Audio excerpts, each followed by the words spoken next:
नमस्कार, total health में आप सभी का स्वागत है। मैं हूं संजीव उपाध्याय। नमस्कार, स्वागत है आपका टोटल हेल्थ में। मैं हूं किरण भारद्वाज। मुनव्वर राना कहते हैं कि नदी पहाड़ों से मैदान में तो आती है, मगर ये बर्फ पिघलने के बाद आती है। हमारे शरीर में अक्सर बहुत सी बीमारियां चुपचाप पलती रहती हैं और हमें उनका अंदाज़ा भी नहीं होता। और जब हालात बिगड़ने लगते हैं, कुछ ऐसे लक्षण आते हैं, तब हमें याद आती है कि अब हमें तो चलना चाहिए किसी विशेषज्ञ के पास। पिछले दिनों यानी 9 मार्च को दुनिया भर में विश्व गुर्दा दिवस यानी वर्ल्ड किडनी डे मनाया गया और इस बार उसका थीम था मोटापा और गुर्दा रोग।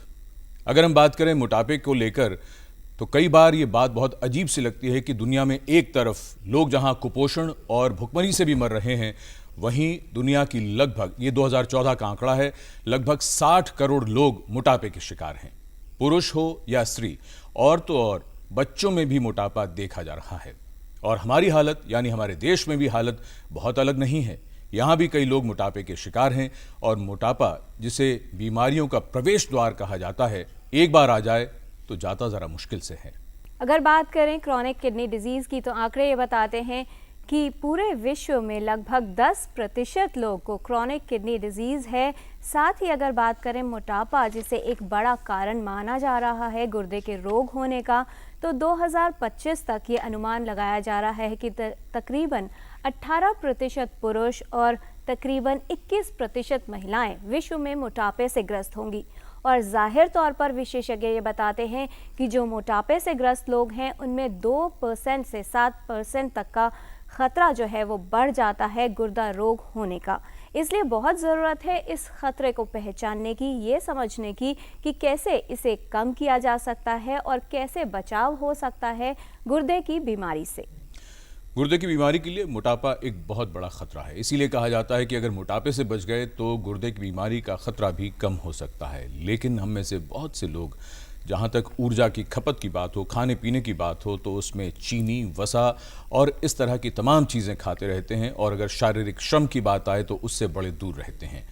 गुर्दे की बीमारी के बारे में कहा जाता है कि इसका पता अक्सर तब चलता है जब तक गुर्दे काफ़ी हद तक ख़राब हो चुके होते हैं, नष्ट हो चुके होते हैं।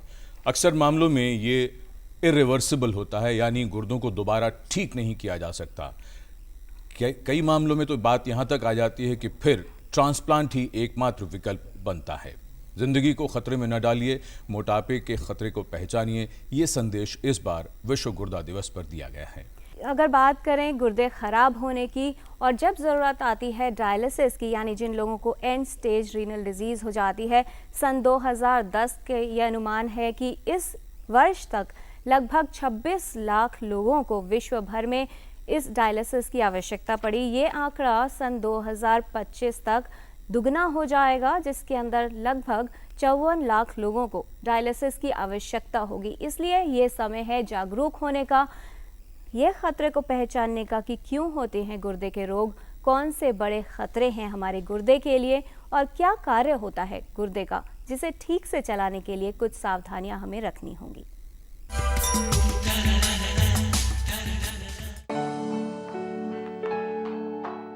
किडनी फेलियर यानी गुर्दों का कार्य करना बंद कर देना एक गंभीर स्थिति है जो कई कारणों से उत्पन्न हो सकती है।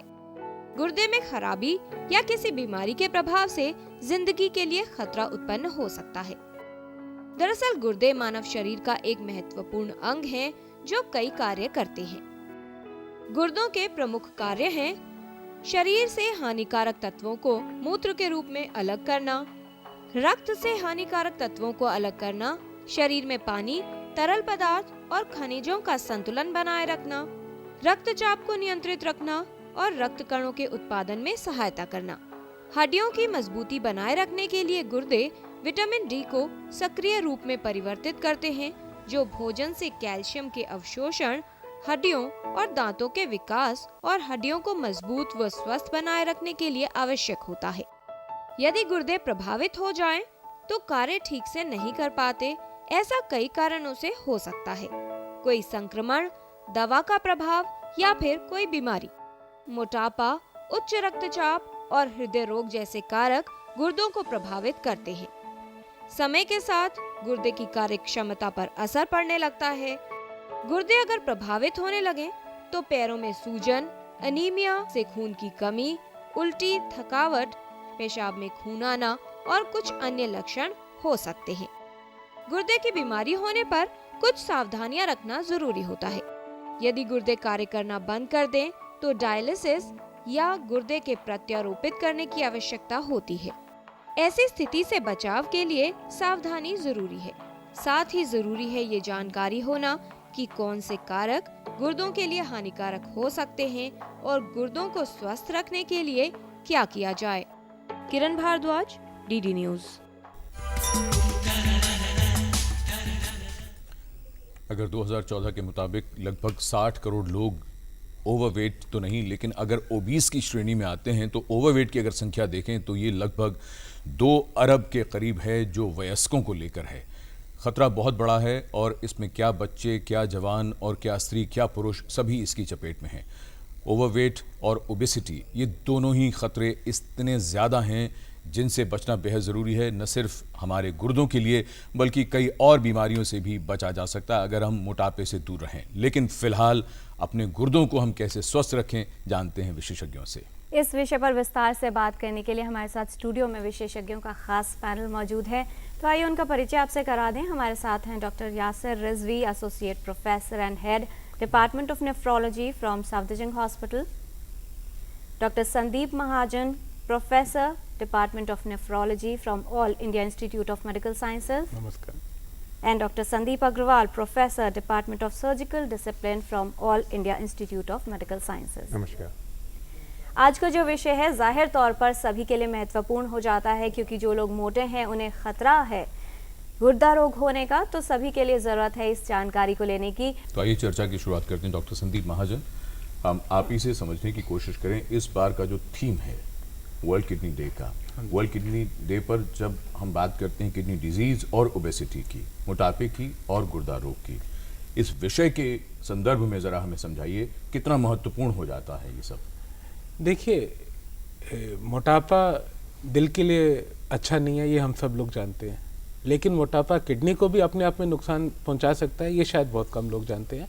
और इसी कारण इस बार वर्ल्ड किडनी डे का थीम ऐसा रखा गया जो एक प्रिवेंटेबल कॉज है किडनी डिजीज़ का। अगर हम मोटापा कम कर सकें, मोटापा ख़त्म कर सकें, तो हम वाकई ही किडनी डिजीज़ को भी कम कर सकते हैं। मोटापा अपने आप में किडनी डिजीज़ ज़्यादा ब्लड प्रेशर की वजह से, डायबिटीज़ की वजह से, और मोटापा अपने आप में किडनी को डायरेक्टली भी डैमेज कर सकता है। चाहे वो ज़्यादा भार होने की वजह से किडनी के ऊपर लोड ज़्यादा पड़ जाता है, किडनी को ज़्यादा काम करना पड़ता है, जो लंबे समय में जाके किडनीज को नुकसान पहुंचा सकता है। ऐसे ही मोटापा खाली आप समझे फैट का इकट्ठा होना नहीं है जी। फैट अपने आप में बहुत तरह से हानि पहुंचाता है शरीर को, जिसे हम रिएक्टिव ऑक्सीजन स्पीशीज कहते हैं, इन्फ्लेमेशन कहते हैं। तो बॉडी अपने आप से निरंतर लड़ रही है मोटापे की वजह से, और ये सब लंबी देर में जाके किडनीज को खराब करता है। जी, खतरा तो बड़ा है डॉक्टर रिजवी। अब इस खतरे की गहराई को अगर पहचाना जाए, भारतीय परिप्रेक्ष्य में बात की जाए, तो ये कहा जाता है कि ओवरऑल जो एक इंडेक्स होता है BMI की, ओबेसिटी कितनी है या मोटापा कितना है, उसको नापने का, भारत की जो जनसंख्या है, बहुत सारे ऐसे लोग जिनका शायद BMI बॉडी मास इंडेक्स जो है वो ज़्यादा ना हो, लेकिन सेंट्रल ओबेसिटी जो है एक बड़ा कारण है कि जो कमर है उसके आसपास मोटापा है। क्या ये जो विशियस कॉम्बिनेशन है कि व्यक्ति को लगता है मेरा वजन तो ज़्यादा नहीं लेकिन सेंट्रल ओबेसिटी है, वो भी एक खतरा माना जाएगा? जी, आपने जो कहा ये बिल्कुल सही है। वैसे हम ओबेसिटी को नापने के लिए बॉडी मास इंडेक्स का इस्तेमाल करते हैं, जिसको कैलकुलेट करने के लिए हम वज़न केजी में और हाइट मीटर में लेते हैं। इसके बेसिस पे जो हम लोग कैलकुलेट करते हैं वैल्यू, उसके बेसिस पे हम बताते हैं कि पेशेंट ओवरवेट है जब उसका BMI 23 एंड 25 के बीच में होता है, एंड 25 से ऊपर जब होता है तो उसको ओबेसिटी कहा जाता है। लेकिन अब ये रिसर्च ने ये भी देखा है कि कई ऐसे भी लोग हैं जिनका BMI नॉर्मल रेंज में होगा, जो BMI के अकॉर्डिंग आप ओवरवेट कैटेगरी में नहीं आएंगे, लेकिन उनको सेंट्रल ओबेसिटी होती है, जिसको नापने के लिए हम वेस्ट सकम्फ्रेंस देखते हैं। तो जो वेस्ट सकम्फ्रेंस है अगर वो ज़्यादा है तो वो ये दर्शाती है कि आपके अंदर फैट की मात्रा ज़्यादा है, और ऐसे में जो ओबेसिटी में प्रॉब्लम हो सकती है, डायबिटीज़, हाइपरटेंशन, किडनी डिजीज़, इन लोगों में भी इन बीमारियों का खतरा बढ़ जाता है। जी, डॉक्टर अग्रवाल, हम मोटापे की बात कर रहे हैं और ख़तरा समझ रहे हैं कि अगर किसी व्यक्ति को मोटापा है तो आने वाले समय में उसको किडनी डिजीज़ हो सकती है, गुर्दे प्रभावित हो सकते हैं। यहाँ पर आपसे ये ज़रूर समझना चाहेंगे, हालांकि हम ट्रांसप्लांट की बात कुछ देर में करेंगे, कि अगर बात करते हैं डोनर जो किडनी दे रहा है किसी को, उसके साथ अगर मोटापा है तो वो भी कहीं ना कहीं जटिलता आपको लगती है? नहीं, बिल्कुल सही बोला आपने। डोनर का BMI नॉर्मल रेंज में होना ज़रूरी है, पर क्योंकि इस समय आम जनता में, पूरी पॉपुलेशन में मोटापे की का बढ़ गया है, तो काफ़ी सारे डोनर हैं जो 30 BMI के ऊपर होते हैं। अगर हम उनको रिजेक्ट करना शुरू कर दें तो बहुत एक शॉर्टेज हो जाएगी ऑर्गन्स की। कुछ फैमिलीज़ में डोनर वही होते हैं, तो ऐसे केस में उनका मोटापा कम करना एक लाइफस्टाइल मॉडिफिकेशन से, या अगर ज़रूरत पड़े तो बैरिएट्रिक सर्जरी, जो कि वजन कम करने की सर्जरी है, वो भी इस्तेमाल की जा सकती है इन डोनर्स में, ताकि वो एक नॉर्मल वेट पे आ सके। ये उनको भी फायदा करेगा, उनके आगे जाके और बीमारियां नहीं लगेंगी और वो किडनी डोनेशन के लायक हो सकेंगे। क्योंकि मोटे लोगों में एक तो ऑपरेशन करना जटिल है, प्लस उनमें अपने आप में ही आगे जाके डायबिटीज होने के चांसेस ज़्यादा हैं, जो उनकी एक सिंगल किडनी को खराब कर सकते हैं।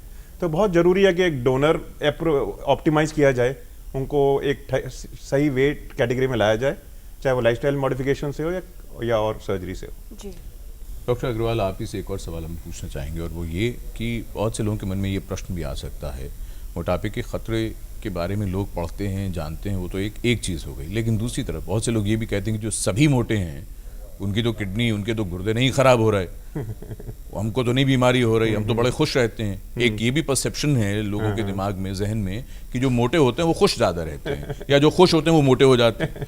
खुश रहने के एक ये साइड इफेक्ट के तौर पर भी मानते हैं। उनको क्या कहना चाहेंगे आप, जो मोटे हैं लेकिन उनके गुर्दे ठीक हैं? नहीं, जो मोटापा, देखिए, जो बीमारी है वो सामने प्रत्यक्ष रूप में नजर नहीं आती है ना। जैसे डॉक्टर महाजन ने कहा कि एक लंबे समय में ये ऑर्गन्स पे असर करती है, तो अगर आप क्यूमुलेटिव रिस्क देखें ओवर द लाइफ स्पैन, तो ऑब्वियसली बीमारियां मोटे लोगों में ज़्यादा हैं, चाहे डायबिटीज हो, चाहे गुर्दे की बीमारी हो, ब्लड प्रेशर हो, कई तरह के कैंसर हैं जो मोटे लोगों में ज़्यादा होते हैं। मोटे लोगों का लाइफ स्पैन कम होता है, तो हेड टू टो सारी बीमारियां उनको धीरे धीरे घेर लेती हैं। ठीक। डॉक्टर यासिर रिजवी, ये एक बात बताइए, जब इस थीम से रिलेटेड हम पूरे विषय को देखते हैं तो दो चीज़ें सामने निकल कर आती हैं कि मोटापा अगर है तो डायबिटीज़ का खतरा बढ़ जाएगा, साथ ही साथ blood pressure, high blood pressure का खतरा बढ़ेगा। अब दो तरह के सिनेरियो को लेते हैं, एक में जहां मोटापा है और ये बीमारियां हैं, और दूसरी तरफ जहां मोटापा नहीं है और ये बीमारियां हैं, क्या फ़र्क होगा? देखिए, जो आजकल रिसर्च के अकॉर्डिंग हमें ये पता है कि क्रॉनिक किडनी डिजीज़ का सबसे मेन कारण होता है डायबिटीज़ और हाइपरटेंशन। इन दोनों बीमारियों को अगर जोड़ा जाए तो ये अराउंड 60-70% कॉजेज़ होते हैं फॉर क्रॉनिक किडनी डिजीज़। यानी जिन लोगों के गुर्दे खराब होते हैं उनमें आमतौर पर ये बीमारी 60 से 70% लोगों में पाई जाती है, आप ये कह रहे हैं? जी, ठीक है। अब ऐसा भी हो सकता है कि कोई पेशेंट है जिसको मोटापा है लेकिन उसको डायबिटीज़ हाइपरटेंशन नहीं है, उसको भी क्रॉनिक किडनी डिजीज़ हो सकती है, क्योंकि ओबेसिटी, जैसे डॉक्टर महाजन ने बताया अभी, कि बिना ये बीमारियां हुए? यस। अच्छा जी, क्योंकि डायरेक्टली उसमें इन्फ्लेमेशन होता है, रिएक्टिव ऑक्सीजन स्पीशीज़ होती हैं, जो बॉडी में एक अंदर से ही इन्फ्लेमेशन होता है जो किडनी को डैमेज कर सकता है। और शरीर का जब भी वज़न ज़्यादा होता है, किडनी के ऊपर दबाव ज़्यादा पड़ता है। ये दबाव अगर ज़्यादा समय तक बना रहेगा तो धीरे धीरे करके किडनी कमज़ोर हो जाती है। इस दबाव को भी ज़रा एक्सप्लेन करिए, किस तरह का दबाव बना रहता है? देखिए, जब हमारी किडनी में जो फिल्ट्रेशन की इकाई होती है उसको नेफ्रॉन कहते हैं, और ये किडनी जो होती है उसमें आमतौर पे 1200 ml पर मिनट ब्लड की फिल्ट्रेशन होती है। जिन लोगों का वज़न ज़्यादा होता है उन केसेस में इन किडनी में जो ब्लड का फ्लो है वो 30 से 40% बढ़ जाता है। तो जो किडनी की इकाई होती है नेफ्रॉन जिसको कहते हैं, उसको अधिक काम करना पड़ता है और धीरे धीरे करके ये कमज़ोर हो जाते हैं। जी, ये जो बात सामने आ रही है डॉक्टर महाजन की, धीरे धीरे अगर किसी में मोटापा है तो गुर्दे कमज़ोर हो जाएंगे। ऐसे में जब आंकड़े ये बताएं कि 22 करोड़ बच्चे विश्व भर में मोटापे से ग्रस्त हैं, तो उनका जो लाइफ स्पैन होगा, क्योंकि बचपन से ही मोटापा है, तो क्या अगर ग्रोइंग एज है, एडोलेसेंस है, उसके बाद एक लंबा जीवन है सामने, तो गुर्दों पर प्रभाव अगर जल्दी शुरू होता है तो जाहिर तौर पर खतरा आगे बढ़ जाएगा? बिल्कुल, ये बहुत जाहिर सी बात है कि जितनी जल्दी अगर आपको अपनी ज़िंदगी में मोटापे का सामना करना पड़ा है, उसकी जो लॉन्ग टर्म कॉम्प्लिकेशंस है वो भी आपको उतनी जल्दी ही आएंगी।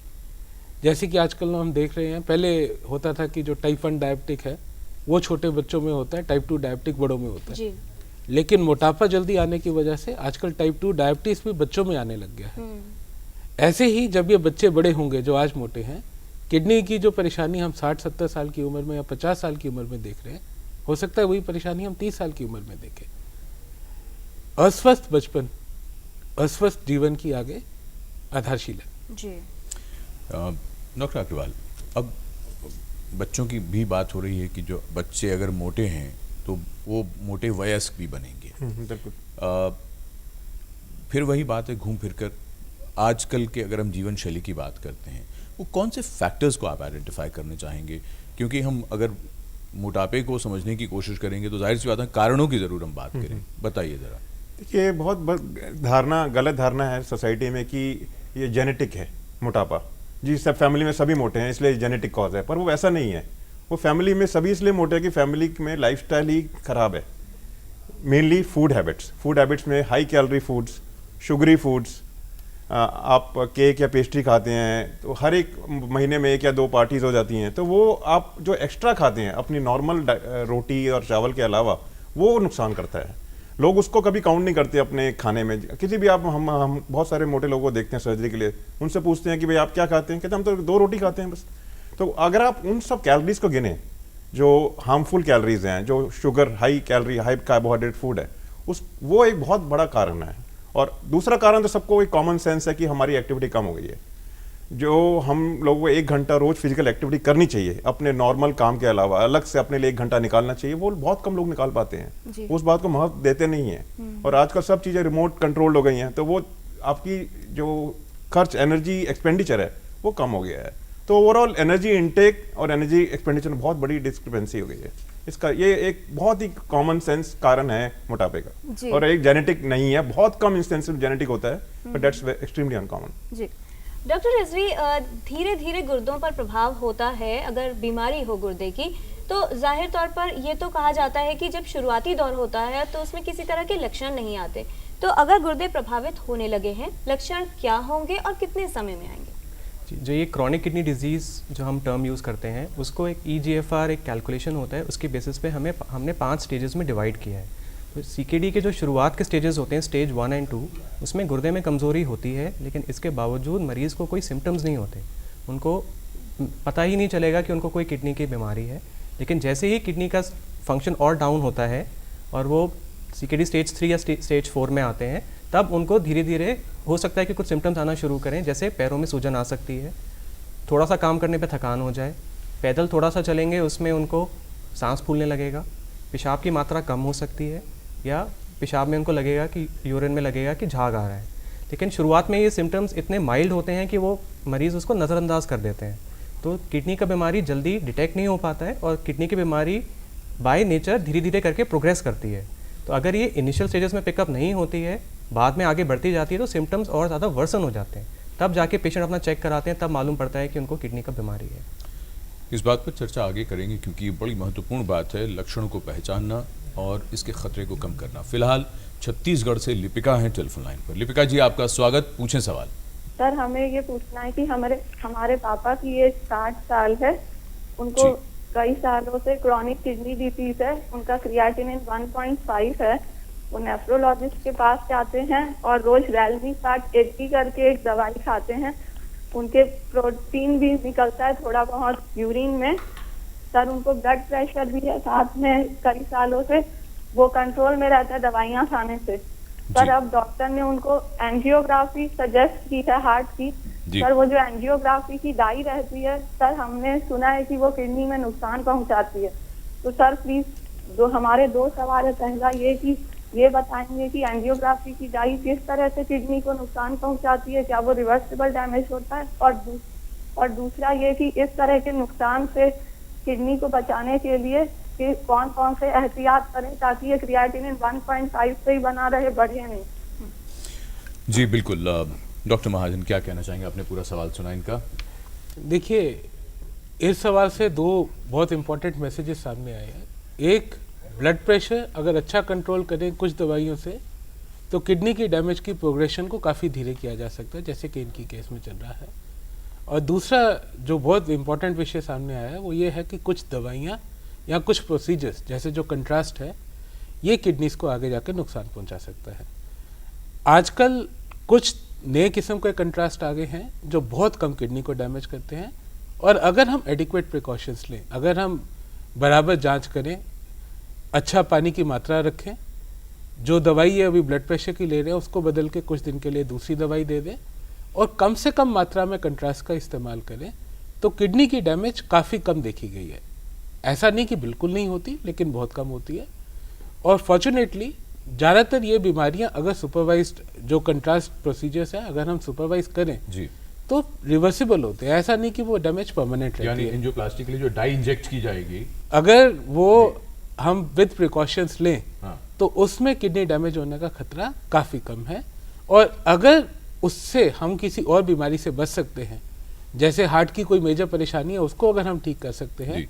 तो ये खतरा उठाना वर्थवाइल है। तो ये जहां जाएं डॉक्टर से ही बात बिल्कुल अच्छे से उसको समझ बिल्कुल लें। बताएं कि हमारी किडनीज खराब है और हमें कम से कम और नई वाली डाई इस्तेमाल करनी है जिससे किडनी डैमेज कम हो। ठीक। और दूसरी चीज़, वो क्रिएटिनिन लेवल जो है 1.5, वो ये चाहते हैं कि ये कम हो। किस तरह कम होगा? दवाई पर तो है नहीं, कम होने का तो जैसे मैंने शुरू में ही बताया, कम होने के चांसेस तो नहीं है, लेकिन अगर हम ब्लड प्रेशर अच्छा कंट्रोल रखें तो इसकी डैमेज आगे जाके बहुत धीरे की जा सकती है। जी, और इन्होंने कहा कि क्या सावधानियां रखनी होंगी, तो जाहिर तौर पर पूरे कार्यक्रम में हम बात करेंगे कि अगर जिन लोगों के गुर्दे प्रभावित हैं कौन सी सावधानियां आप रख सकते हैं कि गुर्दे उसी स्थिति में रहें या प्रोग्रेशन जो है डिजीज़ का उसको स्लो किया जा सके। डॉक्टर अग्रवाल, एक जो बात आई थी बीच में कि जो लोग मोटे हैं वो सर्जरी करवा सकते हैं खतरे को कम करने के लिए। जब भी मॉर्बिड ओबेसिटी की बात आती है तो बेरियाट्रिक सर्जरी का पक्का जिक्र उसमें ज़रूर आता है, लेकिन जो लोग मोटापा तो है उनमें लेकिन मॉर्बिड ओबेसिटी नहीं है, आजकल वो लोग भी प्रेफर करते हैं कि क्यों ना सर्जरी करवा ली जाए अपने मोटापे को कम करने के लिए या दूसरी बीमारियों के खतरे को कम करने के लिए। जब बेरियाट्रिक सर्जरी का जिक्र आता है, कौन से लोग होंगे, who is the right candidate, और वो सर्जरी कब आप उसको कहते हैं कि वो व्यक्ति सर्जरी करवा ले? बहुत अच्छा सवाल है। देखिए, कुछ साल पहले तक बैरियाट्रिक सर्जरी के लिए BMI कट ऑफ 35 लिया जाता था। 35 के साथ अगर डायबिटीज़ है, ब्लड प्रेशर है, स्लीप एपनिया है, या फिर 40 BMI हो जिसमें बीमारी ना भी हो तो भी सर्जरी फ़ायदा करेगी। पर ये देखा गया कि इवन अगर आपका BMI 30 और 35 के बीच में है और आप सर्जरी के अलावा कोई और ऑप्शंस इस्तेमाल कर रहे हैं तो उनका बहुत फेलियर रेट बहुत हाई है। वजन कम करना बहुत मुश्किल है लाइफस्टाइल मॉडिफिकेशन से, और हमने अपने अध्ययन में देखा गया है, हमारे एक PhD स्टडी चल रही है जिसमें देखा गया कि ये almost 90 to 100% failure rate of non surgical management. उसमें योगा भी था, उसमें डाइटरी मॉडिफिकेशन भी थी, पर 5 से 7 किलो से ज़्यादा नहीं होता था। तो अब जो देखा, जितनी भी इंटरनेशनल एसोसिएशंस हैं जो बैरियाट्रिक सर्जरी के गाइडलाइंस देखती हैं, सब ने बोला है कि 30 के ऊपर भी ये सर्जरी मना नहीं करनी चाहिए अगर पेशेंट और तरीके इस्तेमाल करके फेल हो चुका है। और ये किन लोगों की हम बात कर रहे हैं, जिन व्यक्तियों का वजन कितना है या कितने से ऊपर है? अंदाजा अगर आप 30 BMI लेते हैं तो करीब 25 से 30 किलो उनका नॉर्मल से ज्यादा है। That means about 30 kg extra over their ideal weight. Okay. So generally वो 30 की BMI की कैटेगरी में आ जाते हैं। ऑब्वियसली हाइट पे बहुत डिपेंड करता है, कम हाइट में इवन 20 किलो भी वजन ज्यादा होता है, पर आम एक औसतन इंडियन हाइट लें तो करीब 25 से 30 किलो एक्स्ट्रा हो आपका आइडियल वेट से, तो वो सर्जिकल कैटेगरी में आ जाते हैं और उनको बहुत फायदा होता है सर्जरी कराकर, बैरियाट्रिक सर्जरी कराकर। जी। हमारे पास एक हमारे दर्शक भेज रहे हैं सवाल। विनोद कुलाश्री हैं नोएडा से। इन्होंने ये जानना चाहा है डॉक्टर यासिर रिजवी। वो कहते हैं कि इनकी उम्र 56 साल है, हाइट है उनकी 5 फुट और 8.5 इंच, वज़न है 78 किलो, इनका ब्लड प्रेशर 100/140 100/140, शुगर लेवल्स इनके नॉर्मल रहते हैं और ये एक दवाई ले रहे हैं ब्लड प्रेशर के लिए, और इनको कुछ डाइजेशन का भी कुछ इशू रहता है। तो ये पूछ रहे हैं, ये जो मैं दवाई खा रहा हूँ या मेरा ब्लड प्रेशर इतना है, क्या इससे मेरी किडनी पर असर आएगा? जी, क्योंकि ये देखा गया है कि क्रॉनिक किडनी डिजीज़ का एक बहुत महत्वपूर्ण कारण है ब्लड प्रेशर। तो जिन लोगों का ब्लड प्रेशर ऑलरेडी डिटेक्ट हो चुका है उनको दवाइयाँ खाने में जो नमक का परहेज़ है वो अच्छे से करना चाहिए ताकि उनका ब्लड प्रेशर कंट्रोल में रहे, क्योंकि अगर ब्लड प्रेशर कंट्रोल में नहीं रहेगा तो धीरे धीरे करके ये किडनी पर दबाव डालता है और पेशेंट को किडनी का बीमारी हो सकता है। ऐसे में कई बार क्या होता है, पेशेंट्स दवाई लेना शुरू करते हैं, उनको लगता है मेरा ब्लड प्रेशर अब कंट्रोल में आ गया तो हम दवा बंद कर देते हैं। कई दिनों तक टेस्ट नहीं कराते, बाद में पता चलता है कि उनका ब्लड प्रेशर काफ़ी बढ़ा हुआ है और उनको किडनी के ऊपर दबाव पड़ा और किडनी का बीमारी भी हो गया।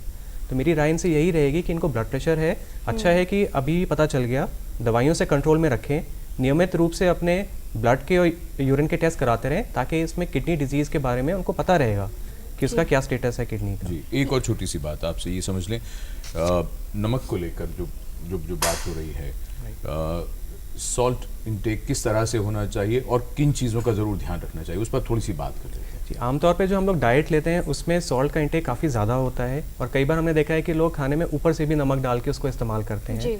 जिन लोगों को ब्लड प्रेशर होता है उसमें रिसर्च ने ये दिखाया है कि ब्लड प्रेशर का एक इम्पॉर्टेंट कॉज होता है salt intake in the diet and fluid intake आप जो रखते हैं। तो इसमें जिन पेशेंट्स को ब्लड प्रेशर की बीमारी डिटेक्ट हो जाती है उनको अपना सॉल्ट का इंटेक कम करना पड़ता है। उसमें हम कहते हैं कि around less than 5 grams per day, जो एक छोटा चाय के चीनी का चम्मच होता है, उतना टोटल इंटेक होना चाहिए। खाने में जो भी वो एक्स्ट्रा सॉल्ट डालते हैं वो नहीं डालना चाहिए और अपने जो बाकी चीज़ें ले रहे हैं उसमें भी नमकीन चीज़ें ना लें। वो पापड़, चटनी, अचार हमारे डाइट में तो काफी इसमें इस्तेमाल होते हैं। कॉन्सेंट्रेटेड सोर्स ऑफ सॉल्ट होता है, सो ये सब चीज़ें उनको अवॉइड करनी चाहिए। क्योंकि अगर आपको ब्लड प्रेशर है, आप दवाइयाँ ले रहे हैं बट आप नमक का परहेज़ नहीं करेंगे तो वो दवाइयाँ इफेक्ट नहीं करेंगी। एक चीज़ और यहीं पर ही, जैसे इनका ब्लड प्रेशर ज़्यादा है, जिन भी लोगों का ब्लड प्रेशर ज़्यादा है, दवाई भी ले रहे हैं फिर भी ब्लड प्रेशर ज़्यादा है, तो क्या बाकी चीज़ें तो बंद कर दी, लेकिन खान पान में भी क्या नमक, जो भोजन में जो नमक होता है वो भी कम करना पड़ेगा या नहीं? जी, जितना नॉर्मल आप सॉल्ट इस्तेमाल करते हैं उससे थोड़ा सा कम कर देना चाहिए। और आजकल तो ये बाकी फैमिली मेम्बर्स के लिए भी अच्छा है कि पहले से ही आप अपना सॉल्ट का इंटेक मॉडरेशन में रखें। जी। और अगर किसी का ब्लड प्रेशर एक दवा से कंट्रोल नहीं हो रहा है तो उसमें हम सेकेंड थर्ड मेडिसिन भी ऐड कर सकते हैं ताकि उनका blood pressure normal safe limits में रहे। जी, तो बहुत ज़रूरी है कि सही खान पान हो और अगर आपको सिम्टम्स आने लगे हैं, गुर्दे प्रभावित हो रहे हैं या आप हाइपरटेंसिव हैं, तो जो सॉल्ट इंटेक है, कितना नमक की मात्रा आप लेते हैं भोजन में, उसको नियंत्रित रखा जाए। डॉक्टर महाजन, जो डिस्कशन में एक बात आई, डॉक्टर रिजवी ने कहा कि जो किडनी डिजीज़ है, अगर किडनी प्रभावित हो रही है तो जितनी अर्ली स्टेज में डिटेक्ट हो पाएगा उतना बेहतर होगा। लेकिन क्योंकि लक्षण बहुत ज़्यादा प्रोमिनेंट नहीं होते, नोटिसेबल नहीं होते या फिर कहीं ना कहीं चूक हो जाती है, ऐसे में कौन सा आप हाई रिस्क ग्रुप बताना चाहेंगे जिनके गुर्दे ख़राब होने का या गुर्दे की बीमारी होने का ख़तरा ज़्यादा है, और ऐसे लोग कौन कौन सी जांच नियमित रूप से करवाएं, किस उम्र से जांच शुरू हो जानी चाहिए? देखिए, बहुत ही अच्छा सवाल है, क्योंकि गुर्दे की बीमारी के अपने आप में लक्षण नहीं है तो कुछ ब्लड टेस्ट या यूरिन टेस्ट से ही ये परेशानी पता चल सकती है।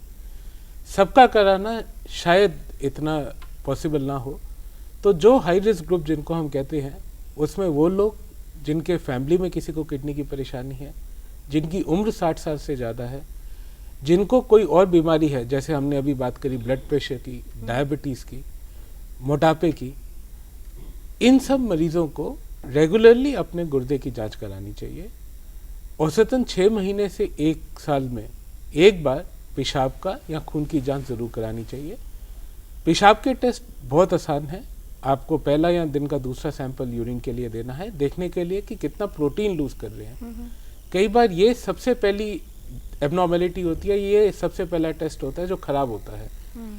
और दूसरा होता है जिन्हें हम किडनी फंक्शन टेस्ट कहते हैं, जिसमें दो बड़े, हर किसी छोटे से छोटे शहर में ये सुविधा इजीली अवेलेबल है। ब्लड यूरिया क्रिएटिनिन जिनको हम कहते हैं, वो कराना है। और जिन लोगों को पहले पथरी की परेशानी रही है या बार बार यूरिन ट्रैक्ट इन्फेक्शन की परेशानी रही है, उनको एक अल्ट्रासाउंड भी साथ में कराना चाहिए, देखने के लिए कि कहीं गुर्दे के रास्ते में कोई रुकावट है या नहीं। और क्योंकि ये लोग भी हाई रिस्क ग्रुप में आते हैं, इनको भी अपने टेस्ट 6 महीने या 1 साल में कराने चाहिए। एक छोटा सा सवाल इसी में, और संदीप माहेश्वरी ने ये जानना चाहा, उनकी माता जी लंग डिजीज़ है, उनको स्टेरॉइड्स पर हैं वो, तो क्या स्टेरॉइड से भी किडनीज पर इफेक्ट आता है? डायरेक्टली या सीधी तरह से स्टेरॉइड्स किडनीज को परेशान नहीं करते, बट स्टेरॉइड अपने आप में मोटापे का एक इम्पॉर्टेंट कारण है। स्टेरॉइड्स ब्लड प्रेशर भी बढ़ाते हैं और स्टेरॉइड डायबिटीज़ भी करते हैं। और जैसे कि आज सुबह से ही हम बताने की कोशिश कर रहे हैं, ये तीनों चीज़ें किडनीज के लिए बुरी हैं। डॉक्टर रिजवी, क्या बड़ा ज़्यादा खतरा है, ब्लड प्रेशर या डायबिटीज़? देखिए, मैं ये कहूँगा कि दोनों इक्वली इम्पॉर्टेंट है, क्योंकि आजकल नंबर ऑफ़ पेशेंट्स जिनको डायबिटीज़ है और हाइपरटेंशन है, उनकी संख्या बढ़ती जा रही है। और ऐसे में ये दोनों बीमारियाँ, कई बार डायबिटीज़ और हाइपरटेंशन जल्दी पकड़ में नहीं आता है, तो इसमें अगर ये बीमारी काफ़ी समय तक बिना ट्रीटमेंट के चलती रहे तो वो किडनी पर दबाव डालती है। वैसे इंडिया में most common cause of chronic kidney disease diabetes को ही माना जाता है, डायबिटिक नेफ्रोपैथी। जी डॉक्टर महाजन, एक बार व्यक्ति के गुर्दे प्रभावित हो गए और ये कहा जाए कि बिल्कुल कार्य करना बंद कर देते हैं, अब किस तरह से तय किया जाएगा कि इलाज का विकल्प क्या है? क्या डायरेक्टली डायलिसिस या उससे पहले मेडिकेशंस, प्रोसीजर क्या रहता है उसका? देखिए, जैसे डॉक्टर रिजवी ने बताया, आमतौर पे जब तक 30% किडनीज खराब नहीं होते, बहुत ज़्यादा सिम्टम्स नहीं आते। और इस स्थिति में हम काफ़ी दवाइयों से साइड इफ़ेक्ट्स को कंट्रोल कर सकते हैं, बीमारी की आगे बढ़ने की जो रफ्तार है उसको धीरे कर सकते हैं। और क्या रिवर्स भी हो सकती है कंडीशन? बहुत कम तो नहीं, कुछ ऐसी बीमारियां होती हैं, जैसे अभी हमने डाई सुना, दवाइयां सुनी, ये सारी चीज़ें हैं जो किडनी का काम एकदम कम करती हैं और रिवर्सिबल होती हैं, जो वापसी की जा सकती हैं।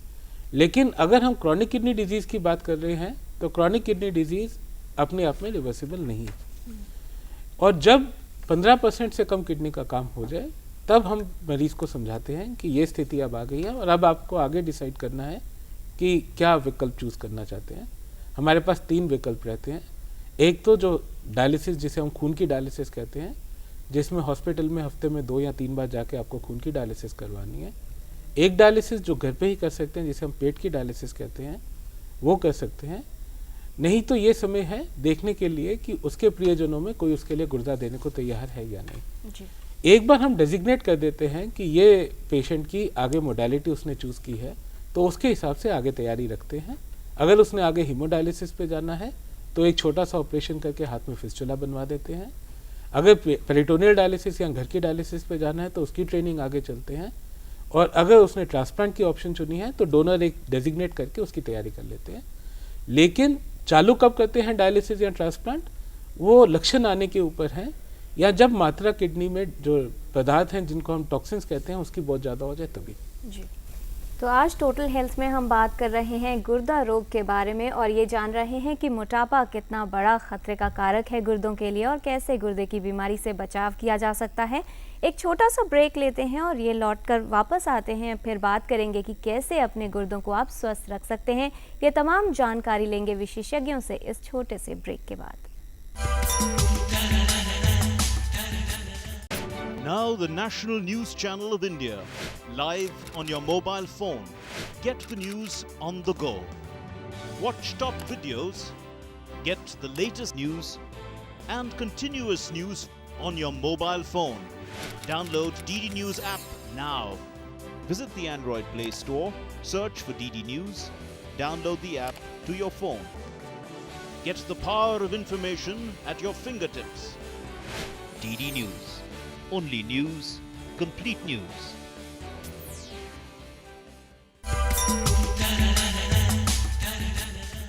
ब्रेक के बाद आप सभी का स्वागत। चर्चा को आगे बढ़ाते हैं और डॉक्टर महाजन, आपसे अब हम ये समझने की कोशिश करें कि जब हम बात करते हैं कि लक्षण जो आपने बताया कि बहुत देर में आते हैं, सभी को क्या करना चाहिए अपने गुर्दों को स्वस्थ रखने के लिए, ख़ास तौर पर उन्हें जिन्हें किसी भी तरह का कोई भी खतरा हो? सबसे पहले तो है जानकारी। आपको ये जानकारी होनी चाहिए कि आपकी किडनीज ठीक काम कर रही है या नहीं, और वो ब्लड टेस्ट या यूरिन टेस्ट से ही पता चलेगी। अगर आपको जानकारी है कि आपकी किडनीज ठीक है, आपको और कोई परेशानी नहीं है, फिर भी आपको इम्पॉर्टेंट जो चीज़ें लाइफस्टाइल में करनी है उसी के बारे में हम सुबह से बात कर रहे हैं। मोटापा कम करना, रेगुलर एक्सरसाइज करना, खाने में नमक कम रखना, हेल्दी डाइट खाना, और एक बहुत इम्पॉर्टेंट है धूम्रपान। स्मोकिंग किडनीज के लिए भी उतना ही नुकसानकारक है जितना वो हार्ट के लिए है। जी, तो गोल्डन रूल्स इन्हें माना जा सकता है अगर किसी भी व्यक्ति को गुर्दे स्वस्थ रखने हैं। डॉक्टर अग्रवाल, डायलिसिस के बारे में हमने जान लिया, लेकिन अगर डायलिसिस के साथ साथ ट्रांसप्लांट का एक ऑप्शन रहता है, आपसे ये समझें ट्रांसप्लांट क्या है, किस तरीके से होता है, और मैचिंग की जो बात आती है कि HLA मैचिंग करवानी है, किस तरह से प्रक्रिया की जाती है? देखिए, ट्रांसप्लांट तीनों ऑप्शन में सबसे अच्छा ऑप्शन माना जाता है रीनल रिप्लेसमेंट थेरेपी का, कि गुर्दे का जो फंक्शन है उसको डायलिसिस से हो सकता है और ट्रांसप्लांट से हो सकता है। जहाँ तक ट्रांसप्लांट की बात आती है, उसके लिए एक बहुत प्रॉपर वर्कअप किया जाता है। पहले डोनर का वर्कअप किया जाता है, उसमें देखो सब पहले ब्लड ग्रुप देखा जाता है। ब्लड ग्रुप मैच करना चाहिए। ए पॉजिटिव को दे सकते हैं, बी पॉजिटिव को दे सकते हैं, पर O पॉजिटिव डोनर सभी को दे सकते हैं। उसके बाद HLA मैच की बात आती है, जैसे आपने बोला, पर आजकल के करंट दवाइयों में आजकल हालांकि HLA मैच हर एक में किया जाता है, पर आजकल जो दवाइयाँ नई आ गई हैं उससे HLA मिसमैच का असर कम होता जा रहा है। तो ऐसा नहीं है कि HLA मिसमैच है तो हम गुर्दा नहीं ले सकते। फिर बात आती है कि ट्रांसप्लांट की प्रक्रिया क्या है। उसमें डोनर का पहले सबसे देखा जाता है कि उसके सारे टेस्ट नॉर्मल होने चाहिए। उसमें उनको डायबिटीज़ नहीं होनी चाहिए, ब्लड प्रेशर अगर नहीं होना चाहिए आइडियली, पर अगर है तो मामूली दवाइयों पे कंट्रोल होना चाहिए, उनको किसी तरह का इन्फेक्शन नहीं होना चाहिए। तो उनके लिए बहुत सारे टेस्ट किए जाते हैं। उसके बाद उनका एक CT एंजियोग्राम किया जाता है, क्योंकि गुर्दे की नलियाँ कैसी हैं। ट्रांसप्लांट के पहले जानना जरूरी है कि हम कौन सा गुर्दा ले पाएंगे। आमतौर पे हम बायां गुर्दा प्रेफर करते हैं क्योंकि उसकी नसें लंबी होती हैं और मजबूत होती हैं, पर कई बार एंजियोग्राम में देखा गया कि बाएं गुर्दे में ज़्यादा नसें हैं या नसें ठीक नहीं है तो हम दायां गुर्दा लेते हैं। और जब ये ऑपरेशन किया जाता है तो दोनों ऑपरेशन साइमल्टेनियसली चलते हैं। हमारे ऑल इंडिया इंस्टीट्यूट में 2 ऑपरेशन थिएटर एक साथ जो बीच में जुड़े हुए हैं एक साथ रखे जाते हैं। डोनर का ऑपरेशन किया जाता है, वो उसको ओपन माध्यम से किया जा सकता है या लैप्रोस्कोपिक माध्यम से भी किया जा सकता है। दोनों माध्यम अच्छे हैं और डोनर सेफ्टी पे बहुत ध्यान दिया जाता है। तो बायां गुर्दा जब लिया जाता है उसको निकाल कर एक बेंच पे उस पर ठंडा किया जाता है, उसमें एक ठंडा सोल्यूशन डाला जाता है ताकि अंदर से उसका ब्लड साफ हो जाए और वो अंदर से ठंडा हो जाए। उसके बाद साथ वाले ऑपरेशन थिएटर में रेसिपिएंट ऑपरेशन की तैयारी की जाती है जिसमें उनकी पूरा बेड बना जाता है। इसमें जानना यह जरूरी है कि मरीज को पता होना चाहिए कि उनके दोनों गुर्दे जो अपने गुर्दे खराब हो चुके उनको नहीं निकालते हैं जी। जो नया गुर्दा एक नई जगह पे लगाया जाता है राइट साइड पे आगे की तरफ, और अपने पुराने गुर्दे उसी जगह रहते हैं। तो ये प्रक्रिया के जो है करीब 3-4 घंटे लगते हैं दोनों ऑपरेशन में मिलाकर, और नॉर्मली तुरंत यूरिन बनना शुरू हो जाता है। सबसे बड़ा एडवांटेज लाइव ट्रांसप्लांट का यही है जिसमें आप गुर्दा किसी लिविंग डोनर से ले रहे हैं कि पेशाब तुरंत बनना शुरू होता है ज्यादातर केसेस में। डॉक्टर अग्रवाल, ऐसे भी कुछ केस होंगे जिन्हें गुर्दा प्रत्यारोपित करने की आवश्यकता तो है लेकिन नहीं किया जा सकता, कॉन्ट्रा इंडिकेशंस क्या होंगे? देखिए, कॉन्ट्रा इंडिकेशंस बहुत कम है। एक तरीके से देखा जाए डोनर की सिलेक्शन तो मैंने बताई दी है। अगर उनमें कोई डायबिटीज है तो कॉन्ट्रा इंडिकेशन है, या कोई और ऐसा कैंसर है जो आगे जाके बढ़ सकता है, वो कॉन्ट्रा इंडिकेशन है। रेसिपिएंट में कॉन्ट्रा इंडिकेशन मेनली होती है कि अगर उनका हार्ट कमजोर हो और या उनमें कोई एक्टिव इन्फेक्शन हो। तो ओवरऑल अगर आप इन सब को ठीक से वर्कअप करके ध्यान में रखें तो कॉन्ट्रा इंडिकेशंस काफी कम हैं ट्रांसप्लांट की। ज्यादातर केसेस में ट्रांसप्लांट किया जा सकता है जी। और ये जो पूरी प्रक्रिया है इसका खर्च, क्योंकि एक अवेलेबिलिटी की कहाँ हो सकता है और खर्च कितना होगा, 2 मेन इश्यूज हैं, क्या कहना चाहेंगे इसके बारे में?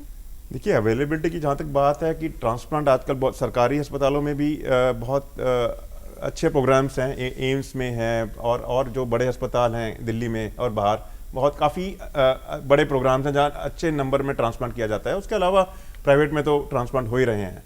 खर्च की बात जहाँ तक है वो तो एक ऑब्वियस सी बात है कि सरकारी अस्पतालों में खर्च कम है। आई थिंक औसतन करीब 10 to 20% खर्च कम आता, 20% ऑफ द टोटल कॉस्ट। मतलब अगर प्राइवेट में अगर 4-5 लाख है तो सरकारी में 40 से 50 हज़ार का खर्च आता है। वो भी ऑपरेशन के जो सामान है उसका खर्च है, और जो दवाइयाँ ट्रांसप्लांट के लिए दी जाती हैं उसका खर्च है जी। पर फिर भी एक सरकारी अस्पताल में काफ़ी एक रीजनेबल और अफोर्डेबल ट्रांसप्लांट अवेलेबल है। ये सब बातें डायलिसिस और ट्रांसप्लांटेशन विशेषज्ञों के मुंह से सुनिए तो लगता है कि बड़ी आसान सी चीज़ें हैं, लेकिन अगर किसी परिवार के सदस्य को इस तरह की अगर समस्या हो जाए तो बहुत बहुत परेशानी हो जाती है। इससे हम बच सकते हैं अगर हम विशेषज्ञों की कही हुई बातों को माने। चर्चा को आगे बढ़ाएं उससे पहले प्रकाश हैं उड़ीसा से। प्रकाश जी, बहुत स्वागत, पूछें सवाल। डायलिसिस चल रहा है पेशेंट का मशीन में, हाँ जी। तो उस दौरान पेशेंट को जैसे ब्लड प्रेशर बढ़ जाता तो दवाई दे सकते हैं कि नहीं ब्लड प्रेशर की, डायलिसिस होते हुए? जी सर। अच्छा, या उसके बाद भी जैसे बढ़ जाता है तो डायलिसिस के बाद तो ब्लड प्रेशर बढ़ना चाहिए कि नहीं? जी, कई बार ऐसा होता है कि जब मरीज डायलिसिस जिस दौरान उनका डायलिसिस हो रहा हो उनका बीपी या तो लो हो जाता है या कुछ मरीजों में उनका ब्लड प्रेशर बढ़ भी जाता है। अच्छा। तो ऐसे में जो उनके किडनी के विशेषज्ञ हैं वो उनकी किडनी की जो दवाई है उसका या तो डोज बढ़ा देंगे, या अगर डायलिसिस के दौरान बीपी ज़्यादा बढ़ रहा है तो उस समय भी कुछ इंजेक्शन या कुछ दवाइयाँ दी जा सकती हैं जिससे कि उनका ब्लड प्रेशर कंट्रोल में रहे। ये ज़्यादा मेजर प्रॉब्लम नहीं है, इसमें दवाइयाँ एडजस्ट करके उनका बीपी कंट्रोल में किया जा सकता है जी। और एक और चीज़ डॉक्टर रिजवी, ये बताइए, बहुत से लोग ट्रांसप्लांटेशन सुनने में तो लगता है कि डोनर है, रेसिपिएंट है, ऑपरेशन थिएटर जुड़े हुए हैं, खट से हो जाएगा, लेकिन किसी को भी मतलब अगर किडनी की ज़रा सी भी समस्या हो जाए पूरा परिवार जिसे कहते हैं उथल पुथल मच जाती है।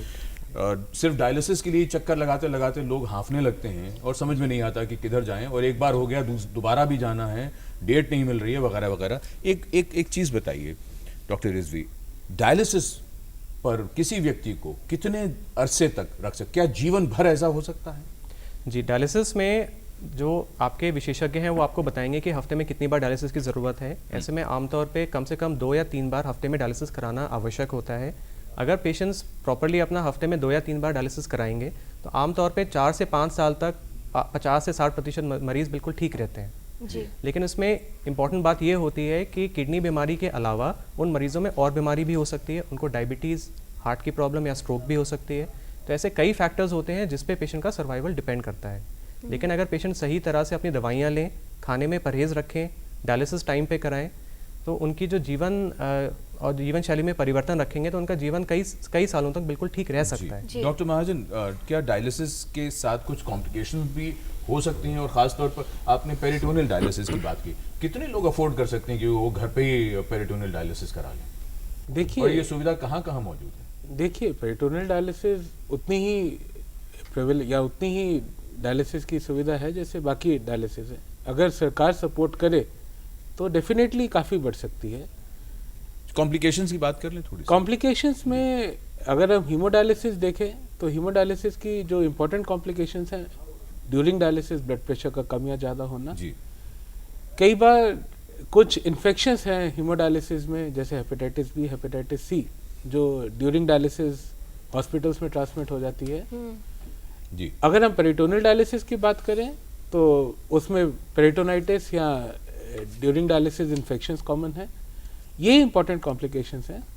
लेकिन जैसे डॉक्टर यासीर ने बताया कि डायलिसिस का मरीज़ खाली किडनी का मरीज़ नहीं है, उसको बाकी अंगों में भी परेशानी हो सकती है, और ज़्यादातर मरीज़ हार्ट की परेशानी या स्ट्रोक की परेशानी की वजह से ग्रसित रहते हैं। जी डॉक्टर रिजवी, हफ्ते में 4 या 5 बार डायलिसिस करवाना, खर्च और दूसरा कन्वीनियंस की जब बात आती है तो क्या आपको लगता है कि कुछ इस तरह की फाइनेंशियल एड्स या सपोर्ट मौजूद है जिससे इस पूरी प्रक्रिया को कन्वीनियंट बना सकते हैं पेशेंट के लिए, क्योंकि 4-5 बार डायलिसिस करवाना वाकई काफ़ी है?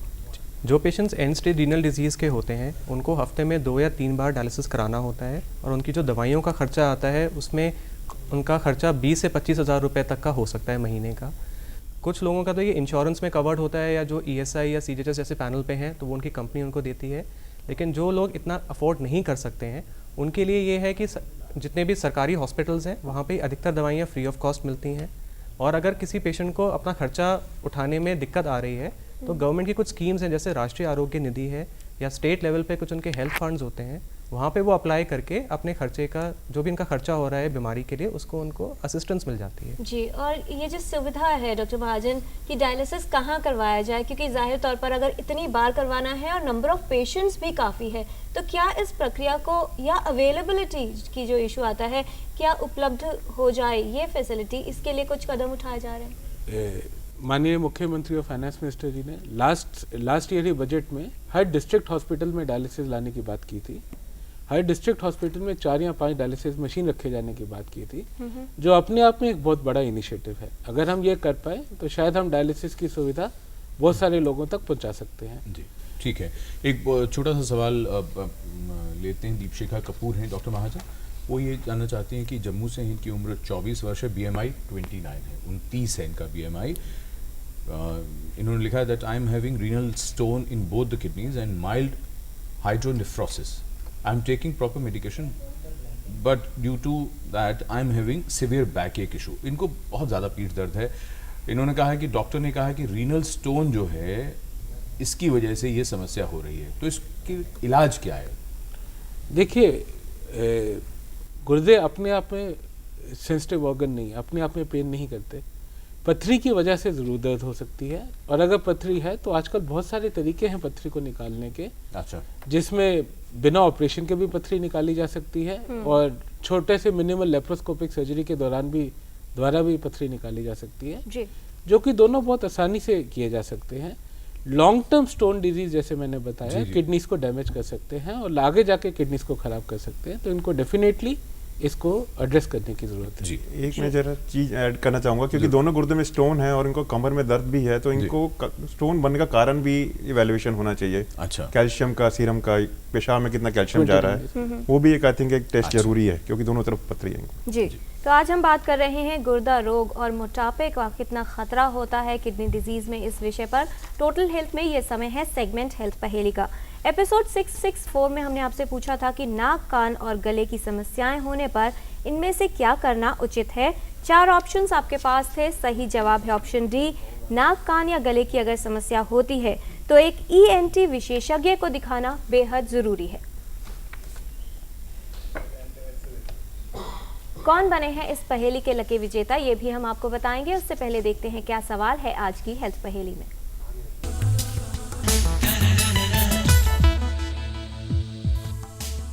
आपको बताना है कि इनमें से क्या करना गुर्दों के लिए हानिकारक हो सकता है। ऑप्शन ए, नियमित व्यायाम और शारीरिक सक्रियता अपनाना। ऑप्शन बी, बिना डॉक्टरी सलाह के कोई भी दवा नियमित लेते रहना। ऑप्शन सी, रक्तचाप और शर्करा का स्तर नियंत्रित रखना। या फिर ऑप्शन डी, संतुलित आहार और पर्याप्त मात्रा में पानी पीना। आप अपने जवाब हमें 2 हफ्तों तक भेज सकते हैं। हमारा पता है total health, DD news, room number 505, tower B, Doordarshan भवन, मंडी हाउस, कोपरनिकस मार्ग, न्यू दिल्ली 110001, या ईमेल कर सकते हैं totalhealthddnews@gmail.com पर।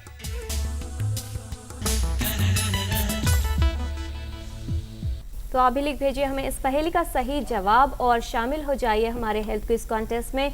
कौन बने हैं एपिसोड 654 के लकी विनर, ये बताने के लिए हम रिक्वेस्ट कर रहे हैं डॉक्टर संदीप अग्रवाल से, जिनके सामने मौजूद हैं सारी करेक्ट एंट्रीज जो आपसे मिली हैं। डॉक्टर अग्रवाल, इन करेक्ट एंट्रीज में से आज के एक लकी विनर का नाम आप हमारे व्यूअर्स को बताएं।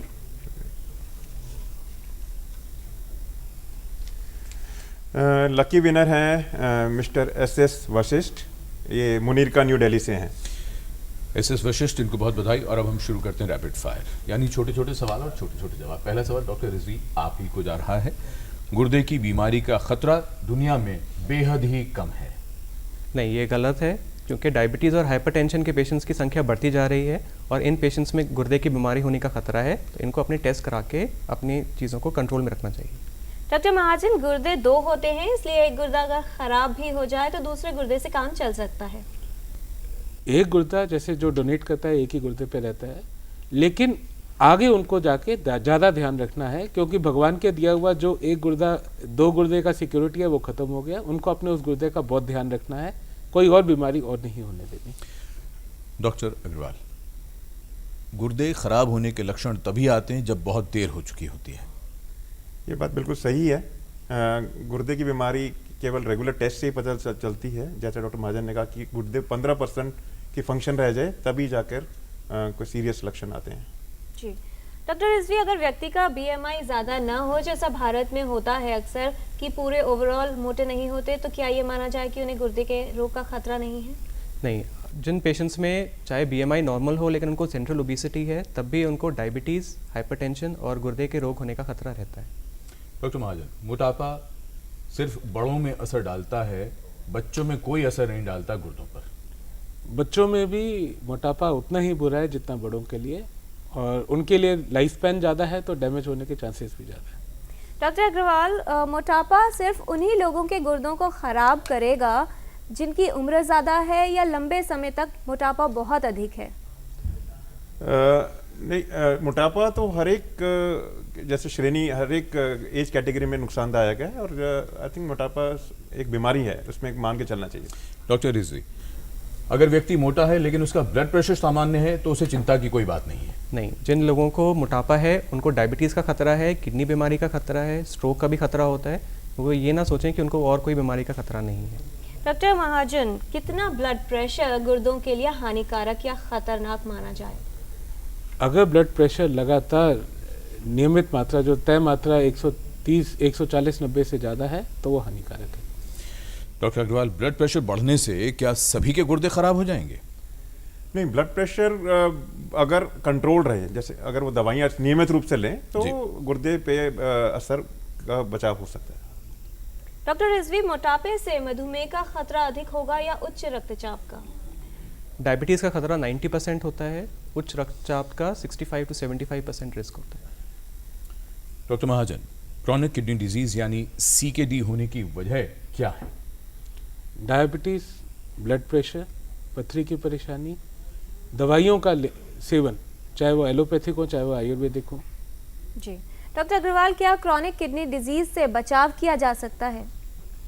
बिल्कुल किया जा सकता है, अगर आप अपने ब्लड प्रेशर रेगुलर नियमित से नपाते रहें और कंट्रोल रखें, नमक कम लें, अपना मधुमेह से बचें, अपना वजन ठीक रखें और एक अच्छी जीवन शैली अपनाएं।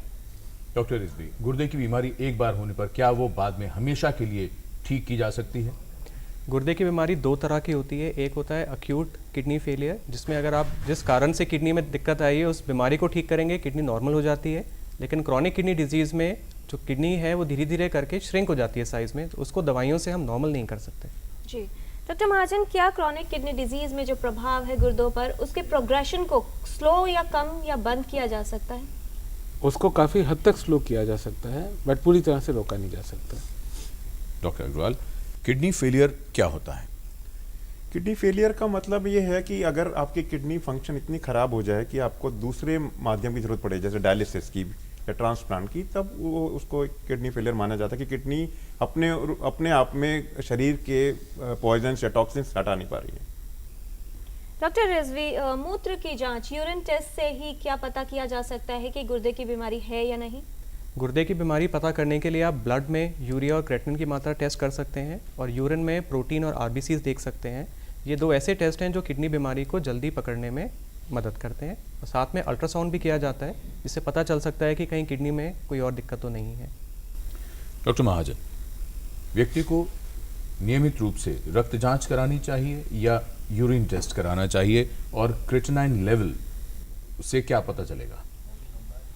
यूरिन टेस्ट और रक्त जांच दोनों ही इम्पॉर्टेंट है। क्रिएटिनिन कुछ हद तक हमें परसेंटेज ऑफ किडनी फंक्शन बता सकता है। जी डॉक्टर अग्रवाल, किडनी फेलियर के पेशेंट में क्या बेहतर विकल्प है, डायलिसिस या किडनी ट्रांसप्लांट? इसमें कोई दो राय नहीं कि किडनी ट्रांसप्लांट बेहतर विकल्प है। उससे क्वालिटी ऑफ लाइफ ट्रांसप्लांट के बाद अच्छी रहती है और पेशेंट के अस्पताल के चक्कर बहुत कम हो जाते हैं। उनकी क्वालिटी ऑफ लाइफ काफ़ी बेहतर है डायलिसिस के मुकाबले में।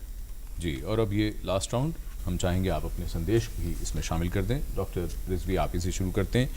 जो लोग मोटे हैं वो गुर्दों के मामले में जीवन भर क्या सावधानी बरतें, उन्हें क्या करना चाहिए? जी, इस किडनी के बीमारी से बचने के लिए एक तो सबसे महत्वपूर्ण है कि वज़न को नियंत्रण में रखें, संतुलित आहार लेना चाहिए, अच्छी जीवन शैली अपनाएं जिसमें कम से कम आधा घंटा रोज़ एक्सरसाइज करनी चाहिए। जिनको डायबिटीज़ है वो ब्लड शुगर कंट्रोल में रखें। जिन लोगों को ब्लड प्रेशर है वो ब्लड प्रेशर की दवाइयाँ ठीक से लें और बीपी चेक कराते रहें। और जिन लोगों को, जो लोग स्मोकिंग करते हैं वो स्मोकिंग ना करें। जिन लोगों को फैमिली हिस्ट्री है या जिनकी उम्र 50 साल से ज़्यादा है, उनको भी किडनी का रोग होने का खतरा रहता है, तो वो अपने नियमित रूप से टेस्ट कराते रहें। मार्केट में जो पेन किलर्स मिलते हैं जैसे ब्रूफेन, वोवरॉन, जो लोग किसी भी छोटी चीज़ के लिए इस्तेमाल कर लेते हैं, उसका सेवन डॉक्टर की सलाह के बिना ना करें। जी, जो लोग हाई रिस्क ग्रुप में आते हैं और वो लोग डॉक्टर महाजन जिनके गुर्दे खराब हो चुके हैं या डायलिसिस पर हैं, क्या सावधानियां ऐसे लोगों को रखनी चाहिए? अपनी दवाइयों का सेवन बराबर करें, डायलिसिस स्किप ना करें, क्योंकि आप ये समझिए जो किडनी 24 घंटे में 7 दिन काम कर रही है, वही काम हम खून की डायलिसिस से हफ्ते में 2 या 3 बार करा रहे हैं। तो एक बार आपने डायलिसिस स्किप करी तो वो आपके लिए जानलेवा हो सकती है। खाने पीने का कंट्रोल डायलिसिस के बाद भी रहता है, ऐसा नहीं कि खाली डायलिसिस से पहले अर्ली स्टेजेस में ही खाने पीने का कंट्रोल चाहिए। अच्छा blood pressure control. Doctor Agrawal, आखिरी सवाल आपके पास, और आपसे अब ये जानना चाहेंगे, आप लोगों को बताएं, दर्शकों को बताएं कि गुर्दे हमारे जीवन भर ठीक काम करें, इसके लिए हमारी जीवन शैली कैसी हो, और जो लोग ट्रांसप्लांटेशन करवाते हैं उनका ट्रांसप्लांटेशन के बाद जीवन कैसा रहता है? गुर्दों को ठीक रखने के लिए जीवन शैली बहुत इंपॉर्टेंट है कि एक हेल्दी लाइफस्टाइल अपनाया जाए, जिसमें आधा से 1 घंटा डेली व्यायाम, नमक एक सही मात्रा में लिया जाए, अधिक नमक न लिया जाए, ब्लड प्रेशर कंट्रोल रखा जाए, वजन सबसे इम्पॉर्टेंट है, वजन से कई बीमारी लगती है, उसको एक कंट्रोल में रखा जाए डाइटरी और लाइफस्टाइल मॉडिफिकेशन से। और जहाँ तक किडनी ट्रांसप्लांट पेशेंट्स की बात है, इसमें हम डिस्कस कर चुके हैं क्योंकि उनकी quality of life dialysis patient से बेहतर है। वो एक नॉर्मल जीवन व्यतीत कर सकते हैं, अपने ऑक्यूपेशन या जॉब पे वापस जा सकते हैं। केवल उनको इन्फेक्शन से बचने का थोड़ा ख्याल रखना है, भीड़ भाड़ के से बचना है, पर उसके अलावा उनकी क्वालिटी ऑफ लाइफ बिल्कुल नॉर्मल पॉपुलेशन की तरह ही रहती है। जी, इस तमाम जानकारी के लिए बहुत धन्यवाद डॉक्टर अग्रवाल, डॉक्टर महाजन और डॉक्टर रिजवी, आप सभी का। तो जैसा हमारे विशेषज्ञों ने बताया है कि इलाज के विकल्प काफ़ी हैं, जिससे अगर जिस व्यक्ति के गुर्दे खराब हो गए हैं वो एक बेहतर जीवन जी सकता है, लेकिन उससे बेहतर ये होगा कि आप सावधानी रखें, अपने वज़न को नियंत्रित रखें, मोटापे के खतरे को पहचानें, जिससे आगे चलकर आपको गुर्दे के रोग का खतरा कम हो और जाहिर तौर पर आपके गुर्दे स्वस्थ रहें और सही रूप से कार्य करते रहें। मोटापा जिसका कारण और कुछ नहीं, अक्सर मामलों में हमारी गलत जीवन शैली, हमारा गलत खान पान है। उस पर ध्यान देने की बहुत ज़रूरत है क्योंकि हम लापरवाह हो रहे हैं कम से कम अपनी सेहत को लेकर। और मोटापा इसीलिए, चाहे वो बच्चे हों, बड़े हों, स्त्री हों या पुरुष हों, सबके लिए बहुत बड़ा खतरा है। अपने गुर्दों का ख्याल रखें, अपने स्वास्थ्य का ख्याल रखें और देखते रहें ये कार्यक्रम। अगले सप्ताह एक नए विषय के साथ हम फिर हाजिर होंगे। तब तक के लिए नमस्कार। नमस्कार।